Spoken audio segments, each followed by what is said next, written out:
everyone, a very good morning. You're watching the breakfast news on Rajya Sabha television with me, Frank Pereira. Here are this morning's headlines. The Andhra cash for vote controversy is set to reach Delhi today as Governor will meet the President, Prime Minister and Home Minister on the matter, alleging political conspiracy by TRS TDP cabinet likely to adopt resolution against phone tapping.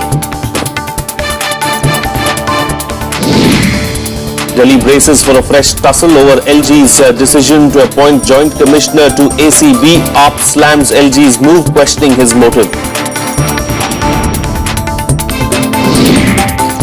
A six-member panel of RJD and JDU will meet today to finalize seat-sharing deal for the upcoming Bihar Assembly polls, a day after Nitish Kumar was picked as the alliance's chief ministerial candidate.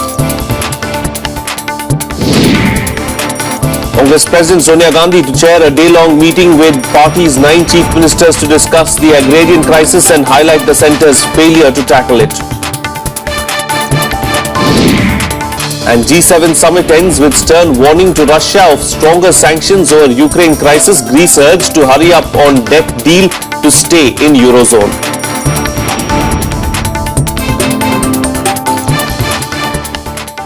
First up in the bulletin this morning, a massive political fight is underway between Andhra Pradesh and Telangana over the cash for vote scam. None other than Andhra Chief Minister Chandrababu Naidu is in the middle of the controversy, with the Telangana Anti-Corruption Bureau planning to summon him for questioning. The TRS and the TDP are pointing fingers at each other. Now the scene shifts to Delhi, where the Andhra governor will be meeting the President, the Prime Minister and Home Minister today. Here's more. Allegations are flying thick and fast. Telangana and Andhra chief ministers locked in a bitter war of words over the cash for vote scam.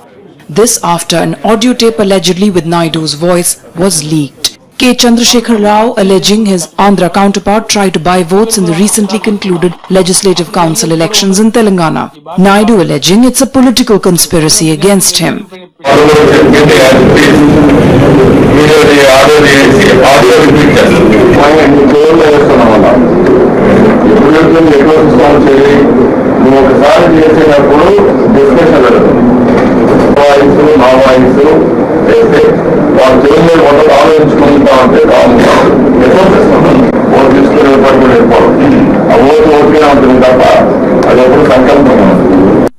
The Andhra Pradesh cabinet is likely to meet today to adopt a resolution condemning the alleged tapping of phones by the TRS government in the common capital Hyderabad. They will also urge the centre to vest Governor ESL Narasimhan with powers on law and order. The governor is likely to meet the President, the Prime Minister and Home Minister today over the matter. Chief Minister Naidu is also expected to fly to Delhi. Meanwhile, the Telangana Anti-Corruption Bureau is planning to summon the Andhra Chief Minister for questioning. अगर चंद्रबाबू नायडू साहब तैयार है तो दोनों भी बैठ जाते हैं लाइव टीवी के सामने और लाइव डिटेक्टर टेस्ट ले लेते हैं। चंद्रबाबू नायडू साहब ने किसी को भेजा या नहीं, किसी को उन्होंने पैसे की ऑफर किया कि नहीं, करप्ट प्रैक्टिसेस के लिए जो जाने जाते हैं वो उसमें इंडल्ज किया कि नहीं, उनको सामने बताना पड़ेगा। It is not only the TRS but the YSR Congress party that is gunning for Naidu.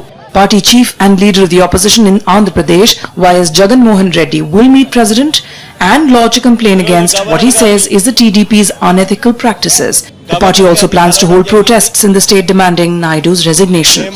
The Congress too is training its guns on Naidu. Who has catch hold of, he became a thief. Who is not catch hold of, he is the elderly man, big man. So all those things people want to come out to treat, because this horse riding, how long it will continue? That is my point. Everybody was purchasing. Chandrababu himself has told in the 3 days before in the Mahanadu, people are purchasing like animals. He himself has told. Very third day, his own MLA was catch hold by Anti-Corruption Bureau. Meanwhile, the Special Court for the State Anti-Corruption Bureau cases will hear the bail plea of arrested TDP MLA Revant Reddy. Allegation is that Reddy tried to bribe a nominated MLC with 50 lakh rupees. Bureau report, Rajya Sabha TV. Meanwhile, RJD and JDU will look to seal the seat-sharing deal for the upcoming Bihar Assembly polls today. A 6-member panel will hold its first meeting a day after Nitish Kumar was announced as the Janata Parivar's chief ministerial candidate. The announcement ended all speculations of problems in the alliance. Here's a detailed report. Bihar Chief Minister Nitish Kumar will be the chief ministerial candidate of the JDU-RJD alliance in the state. Ending all speculation, Samajwadi Party Supremo Mulayam Singh Yadav made the announcement in the presence of RJD chief Lalu Yadav. On his part, Lalu said the alliance was formed to fight the communalist forces in the state. एक होकर के रहेंगे और रहते रहे, वही लोग हम सब हैं। लेकिन मैं लालू प्रसाद जी को विशेष धन्यवाद देते हैं कि उन्होंने मुख्यमंत्री के लिए नीतीश कुमार जी का नाम पेश किया है और कहा कि हम कंपेन करेंगे और हम सांप्रदायिक शक्तियों को हराएंगे। देखिए, तरह तरह की बातें मैं जानता हूं कि सांप्रदायिक ताकतें किस तरह से काम करती है। जगह जगह जो है, अब नाम लेने से नहीं, जो मीडिया में भी जो सांप्रदायिक ताकतों से प्रभावित है लोग बोलते रहते हैं, तो हम लोगों ने देखा कि नीड ऑफ द आवर है। नीतीश तो मुख्यमंत्री है, समर्थन जारी है। Even though there was no talk of Congress being part of the alliance, Nitish claims the party is with them. The CPIM, however, is in wait-and-watch mode. By elections हुए थे 10 स्थान पर पिछले साल, तो उसमें जेडीयू, आरजेडी और कांग्रेस के बीच में तालमेल था। इसलिए आगे के तालमेल में तो कांग्रेस पार्टी शामिल है ही। What we have decided is that strengthening of the left is only strengthening a force against the communal forces. The left has been the most consistent and will remain the most consistent and strong anti-communal force in the country. So this is our decision, which was taken along with the other left parties some time ago. We shall meet now with the other left parties and see what are the developments that will take place and accordingly take the decisions. The NDA, however, dismisses the alliance as one of opportunism and mistrust. हताश, हारे हुए मजबूर लोगों ने मजबूरी में गठबंधन किया है, तो बिहार की जनता देखेगी वो नीतीश कुमार जो 17-18 साल से लालू जी के कुशासन का विरोध करते थे भाजपा के साथ, आज उनके साथ आकर के नया बिहार बनाएंगे। With the clarity now on the chief ministerial candidate, the focus now shifts on a seat-sharing formula. That will be decided by a committee comprising leaders of both the RJD and the JDU. With inputs from Shyam Sundar and Pranav Goswami, Bureau Report for Rajya Sabha TV. Well, let's take a look now at what's lined up for today in our segment, The Day Ahead. Ahead of the Bihar Assembly elections, NCP will begin its two-day National Executive and Convention in Patna today. Party President Sharad Pawar is expected to address the convention on the party's 16th Founders' Day on Wednesday. Election of the NCP office bearers, political and economic resolutions would be the agenda of the National Executive. NCP is in alliance with the RJD and the Congress in Bihar. In his attempt to emerge as a third force in Bihar Assembly polls, expected RJD RJD MP Pappu Yadav is set to announce formation of a new political party today. Yadav was expelled from the RJD for 6 years over his alleged anti-party activities last month. The five-time MP enjoys clout in parts of Bihar and can play spoilsport, especially for the RJD-JDU alliance in the Bihar Assembly elections. Home Minister Rajnath Singh is on a two-day visit to his constituency Lucknow. Singh will inaugurate a newly constructed Balaji temple at Kakori and would interact with party workers in the evening. He will also lay the foundation stone for a school in the city. On the second day of his three-day visit to Shimla, Vice President Hamid Ansari will address the annual convocation of Himachal Pradesh University. He will also attend a state dinner to be hosted by the Himachal Pradesh Chief Minister. The Vice President is accompanied by his wife, Salma Ansari.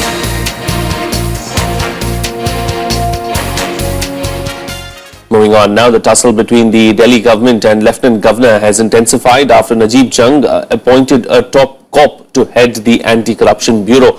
While the centre backed the LG's decision, AAP slammed Jung for creating a new post of Joint Commissioner and questioned the appointments of 7 other inspectors. Here's more. Delhi's Lieutenant Governor Najib Jung has escalated his confrontation with Chief Minister Arvind Kejriwal by appointing a joint commissioner in the Delhi police. He appointed M.K. Meena to head the ACB above SS Yadav, the officer Kejriwal had picked for the job. Jung also appointed 7 other officers to the ACB yesterday. His decision triggered angry reactions from the AAP government. Resorting to microblogging site Twitter, Deputy Chief Minister Manish Sisodia questioned the appointments, alleging a conspiracy behind the decision. This appointment by Lieutenant Governor is nothing less than a gundagardi, and when his own role is doubtful in the entire matter, this appointment is an attempt to scuttle the investigation and to save himself from any humiliation. This is also clear-cut case of contempt of court. Earlier this month, the AAP government had inducted 5 cops from Bihar in the Anti-Corruption Bureau. The LG had objected to the move, saying no appointment to the ACB could be made without his consent. The centre backed him, saying the ACB is the Lieutenant Governor's jurisdiction. BJP too slammed AAP for questioning the LG's motives. ये सरकार की routine पद हैं और जिस तरह की हर चीज पर रिएक्ट करने की उनकी आदत है और मनीष सिसोदिया ने भी रिएक्ट किया है, मुझे लगता है कि अनावश्यक रिएक्शन उनके काम करने का एक एजेंडा है. 3 days ago, the anti-corruption branch had decided to reopen the CNG fitness scam case of 2002. During the assembly polls last year, AAP had attacked the continuing silence of the central government and the LG on the alleged indictment of top bureaucrats in the Delhi government by the CBI. Bureau Report, Rajya Sabha TV. Congress President Sonia Gandhi has convened a day-long meeting of Congress chief ministers at the AICC headquarters. The meeting will focus on what the Congress says is the NDA government's anti-poor, anti-farmer policies and the negative impact it is having on the 9 states that it is in power. Rahul Gandhi is going to lead the charge against the Modi government. The mini conclave will be the first Congress chief ministers conference called after the UPA lost power in 2014. Topping the agenda will be what they allege is the anti-people programs and policies of the BJP-led NDA government, including its efforts to amend the 2013 Land Acquisition Act, its alleged neglect of the brewing agricultural crisis and the cuts in budgetary allocations for education, health and key social welfare programs. These cuts will be a significant part of the discussions as Sonia Gandhi sees the Congress's economic policies as being geared differently from that of the BJP. Let's take a look now at the other news and updates from around the nation in our segment Nationwide. The National Green Tribunal issued notices to 15 builders and sought their response on the alleged construction of multi-story buildings on the Yamuna floodplains. The NGT has asked them to give a proof as proof the required no objection certificates from government departments for the construction.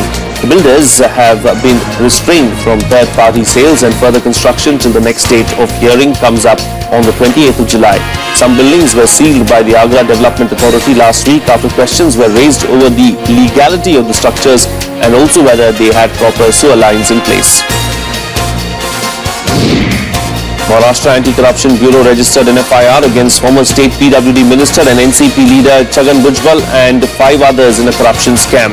Bhujbal has been accused of corruption in awarding of some contracts when he was the minister in the Congress NCP government, including the one for the construction of a new Maharashtra Southern in the capital. The Bombay High Court had observed that there was prima facie evidence and ACB can register an FIR in the corruption case. There is no respite from the scorching heat with temperatures soaring to above 40 degrees again in Odisha. After the mercury dropped for a few days, it is back around the 40 degrees mark with the death toll too going up. The number of deaths reported due to sunstroke went up to 40. A total of 159 deaths have been reported due to heat-related incidents in the state. Bhubaneswar recorded 39.2 degrees Celsius, while Sambalpur in the western part of the state was the hottest place with 41.1 degrees Celsius. The Met Department has predicted some relief with rain or thunder showers at a few places in the next 24 hours.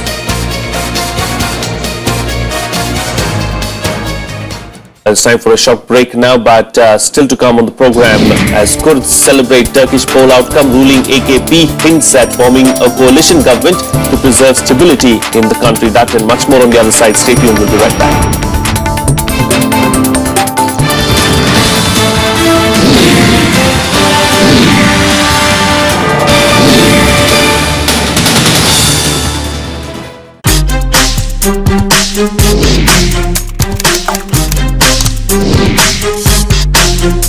Get live Rajya Sabha session.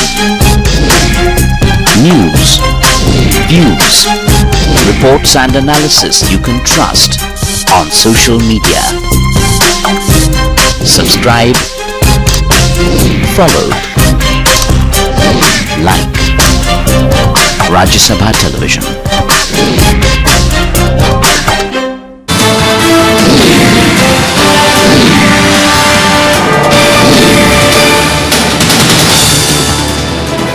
Welcome back, you're watching Rajya Sabha Television. Well, the G7 nations issued another stern warning to Russia to stop helping rebels engaged in violence in Ukraine. It hinted at stronger sanctions if the Minsk ceasefire deal isn't implemented fully. The summit also issued a warning to Greece as well, saying that it doesn't have much time left to strike a debt deal and remain in the Eurozone. Here's more.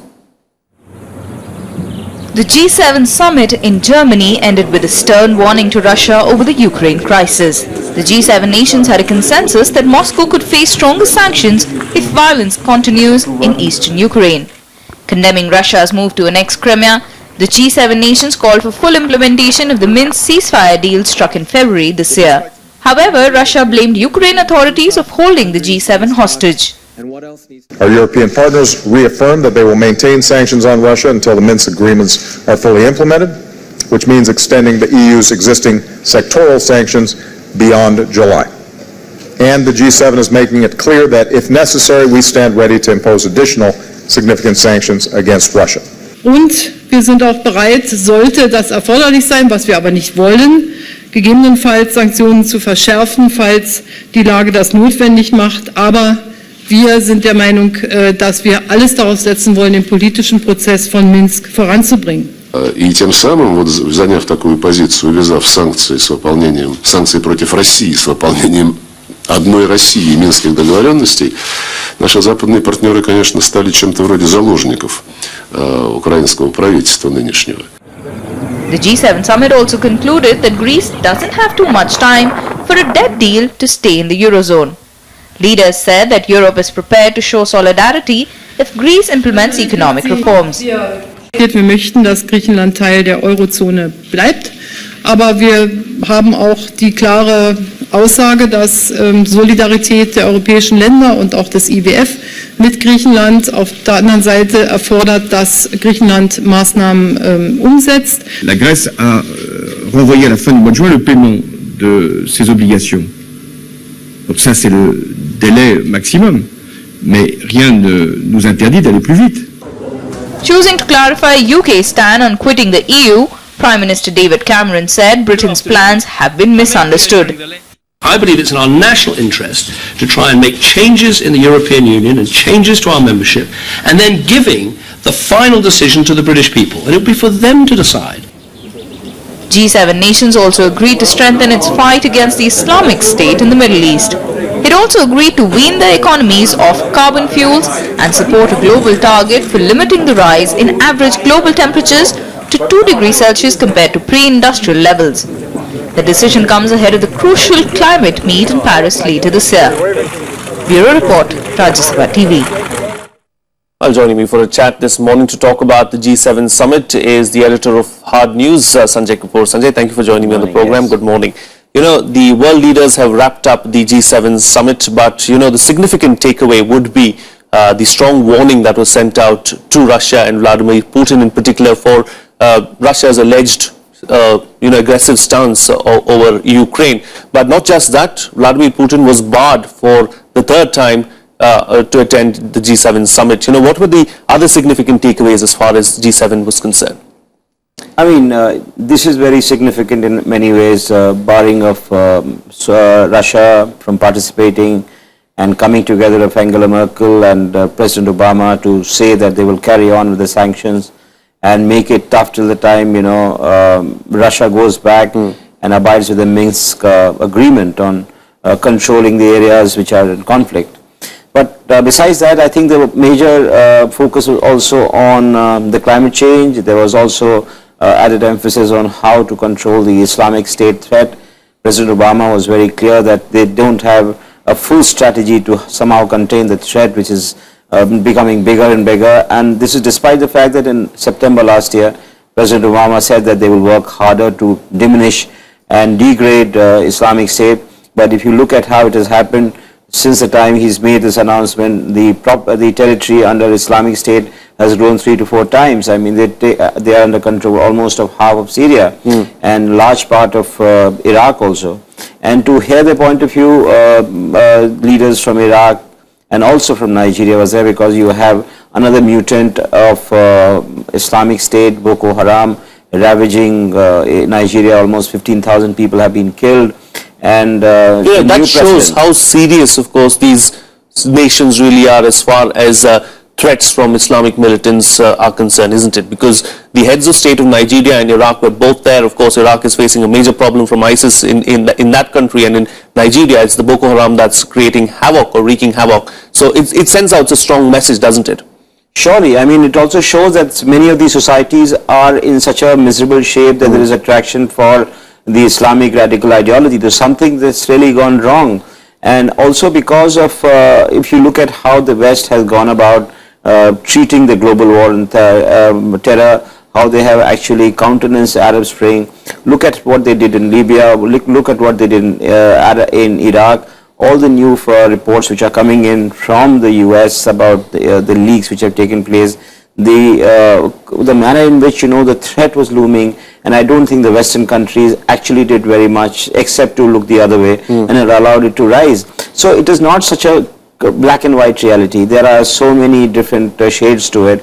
And if you're saying that, all these societies are getting impacted by the rise of Islamic terrorism, it has also something to do with how poor governance is being provided by many of these countries. And all this has, in a certain way, got aggravated after the economic slowdown, the meltdown that took place in 2008. People began to lose respect for old political parties. Similar mood, you look at what's happening in the European Union. You have the Greece crisis, which was also, I think, a major issue on which the G7 discussed. And I think the pressure was being built up by G7 that the Greece leadership find ways to somehow pay the debt. And because this leadership in Greece has been elected an anti-austerity, they have been very reluctant to do that because they think the entire society gets pauperized. And the pauperization will also show up that, there is growing inequality in the society. And I don't think the Greece leadership or the Greek leadership is in a position to control that. Indeed. All right, Sanjay, we'll have to leave to that. Thank you so much for joining us this morning on the program and putting things into perspective for us. Moving on now, following a major blow at the recently concluded parliamentary elections, Turkey's ruling AK party hinted at forming a coalition government soon. Turkish President Recep Tayyip Erdogan has called on all parties to preserve the atmosphere of stability in the country as they fail to win an absolute majority. Pro-Kurdish party made an entry into the parliament for the first time as they crossed the 10% seat threshold. Here's a detailed report. Winds of change in Turkey. Ahmet Davutoğlu geliyor. For the first time in last 13 years, the ruling Justice and Development Party suffered a stunning blow in the country's parliamentary elections. Hinting at a coalition, Turkish President Recep Tayyip Erdogan said no party can rule alone and that an early election could be on the cards if it fails to do so. Demokratik teamül gereği birinci olan partinin, AK Parti'nin genel başkanı Sayın Başbakanımıza hükümet kurma görevini verecektir. Ve ben Sayın Başbakanımızın süresi içerisinde gerçekten Türkiye'nin bu seçim sonuçlarında Celebrations broke out on the other side as Turkey's main opposition parties welcomed the game-changing results. Pro-Kurdish People's Democratic Party made major historic gains, crossing the 10% threshold for the first time. 13 yıldır gittikçe baskıcı bir yönetim anlayışına dönüşen iktidar bugün itibariyle sandıkta HDP'nin barajı aşması Kürt halkı için çok büyük bir gelişmedir. Ve bu siyasi anlamda artık bizim partimiz siyasi anlamda gerekli müdahaleleri bulunabilecek. I think it's an end of a period, it's a long period that the AKP had enjoyed ruling the country on its own, the way it liked, because it had always a good parliamentary majority, so that it could legislate everything. So it seems that this is an end of an era. With nearly all votes counted, the AKP has won 259 out of the 550 seats, 18 seats short of an absolute majority. The electoral verdict, however, puts in doubt President Recep Tayyip Erdogan's proposal to transfer power from the Prime Minister's office into his hands. Erdogan first came to power as Prime Minister in 2003. He had sought a two-third majority this time to turn Turkey into a presidential republic. Bureau Report, Rajya Sabha TV. Well, here's a look now at what else is making news around the globe in our segment World Wrap. The US Army was forced to temporarily take down its website after a hacking attack. Preventive measures had to be taken to ensure that there was no breach of data. The Syrian Electronic Army is believed to be behind the attack. It comes just 5 months after the US Central Command had to temporarily close its YouTube and Twitter accounts after cyber attacks with pro-Islamic State messages being posted. Arab League representatives met in Cairo for the Syrian opposition conference to overcome their disagreements to end the Syrian civil war. Arab League Secretary General Nabil El Arabi decried a lack of unity among the Syrian opposition after the Syrian National Coalition declined to attend the meeting. They discussed means to implement the 2012 Geneva communique that set out a path to peace and political transition but left unresolved the role of President Bashar al-Assad. Criticizing leaders in northern regions, Italian Prime Minister Matteo Renzi said it was hard to seek EU help on migration when some regions in your own country refuse to host any migrants. Leaders in Lombardy, Liguria and Veneto warned that they cannot accept more migrants from the Mediterranean. The migrant deaths have prompted EU to boost naval patrols of Libyan waters. It is struggling to cope with the huge surge in migration, with more than 50,000 people arriving in Italy this year.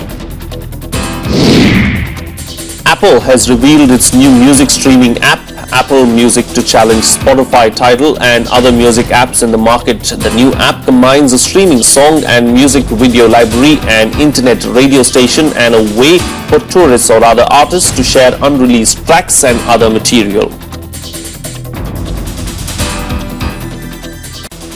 Let's now take a look at what's happening across sports arenas around the world in our Sports Beat.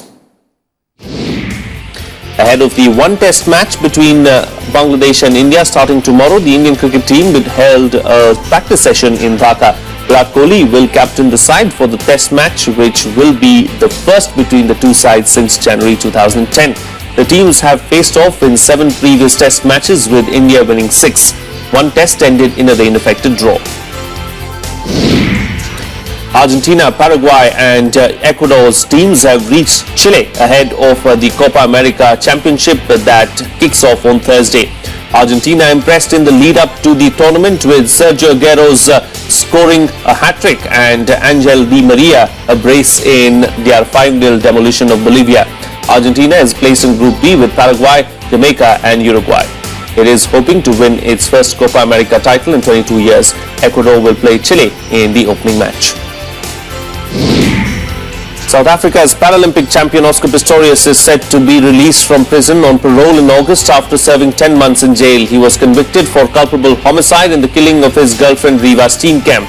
Pistorius is currently serving a 5-year prison sentence after being convicted in October last year following a 7-month trial. Spain's Rafael Nadal is in Germany for the start of the Mercedes Cup 3 weeks before the Wimbledon Championships on June 29th. Nadal began practice on a surface on which he has won 3 titles, including the Wimbledon in 2008 and 2010.